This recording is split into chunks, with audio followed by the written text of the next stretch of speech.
Good afternoon. Well, we are now in the first week of the new year, and after our cheerful giving during Christmas and New Year, we are back to a reality of life again. And in the overall news that we have read and know, we have really good news. Maybe birth of a child or whatever. Well, generous people and organizations are still working hard to help those who are in need. And the most they can do is to provide physical relief and comfort, which is only temporary and sometimes will not even reach to the destination intended. More bad news are start coming in. Persecution of Christians, people who are still in darkness, people who are doing things that they don't know.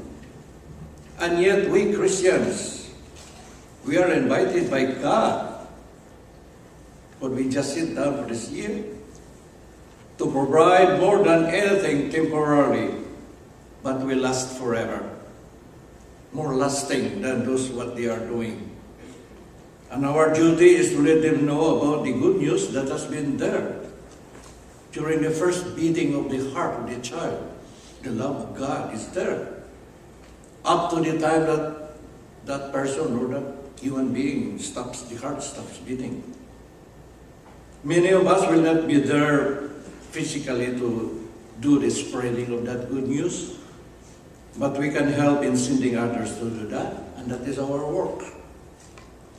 That is why we are saved. We have that salvation, but we have to do those things. And today, as we give our offering, God is also offering to us the privilege of participating in letting others know and hear. This is two-sided offering. We offer to God, and God is offering us to us, to let them know and believe and live their life in Jesus Christ. The reality of real life that will last forever.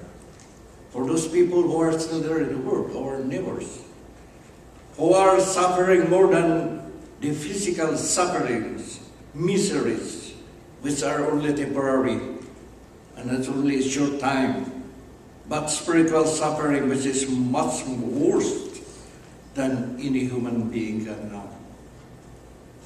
And this is one reason why God has called us in this life. And this is our work.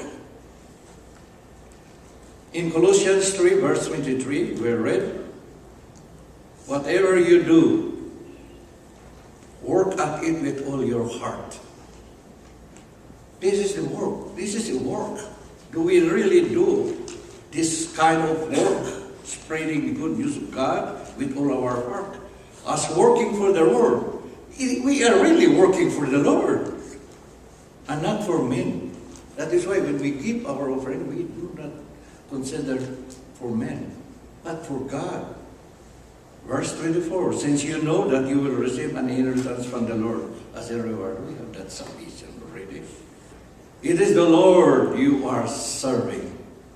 It is the Lord. That is why when we impart and we look at it is the Lord. And it is for the other people who is there. Brothers and sisters, as we enter this new year, let us remember a very beautiful verse in Hebrews 12 verse 1, which says, therefore, since we are surrounded by such a great cloud of witnesses, we know that because we read the Bible, we know those prophets before who sacrificed their life. They are witness of the reality of Jesus Christ. Let us throw off everything that hinders us, that hinders the thing. Let us throw off everything that hinders. What hinders you? Your security, your budget, your vacation, your nice whatever gift or whatever, and the sin of omission maybe, or the sin of not fearing God. That is easily entangled. We are easily entangled when we could see other people doing those things. it entangles us and forget us that we have some obligation to do for the other people.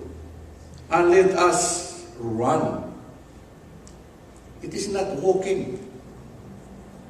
It is running. We are running with perseverance or with patience the race.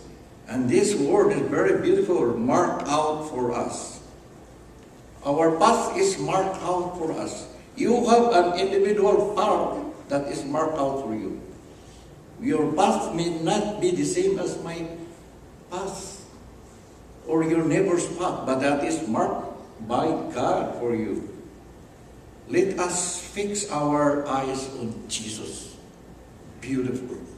That is why when we do these things, we just say, Jesus, I give this. We don't have any consideration. The author and perfecter of our faith, hope for the joy. See, it is a joy doing these things. Sit before him, endure the cross, scoring his shame, and sat down at the right hand of the throne of God. Consider him who endured such opposition from sinful men. That is why people will say, why are you doing this? You should have a vacation. You should have this nice clothing. You should have people enticing us so that you will not grow weary and lose heart. That is why we do here to say, we only look at Jesus. And as we do our offering, we do all with all our might and with joy and looking unto Jesus. Let us now take our offering.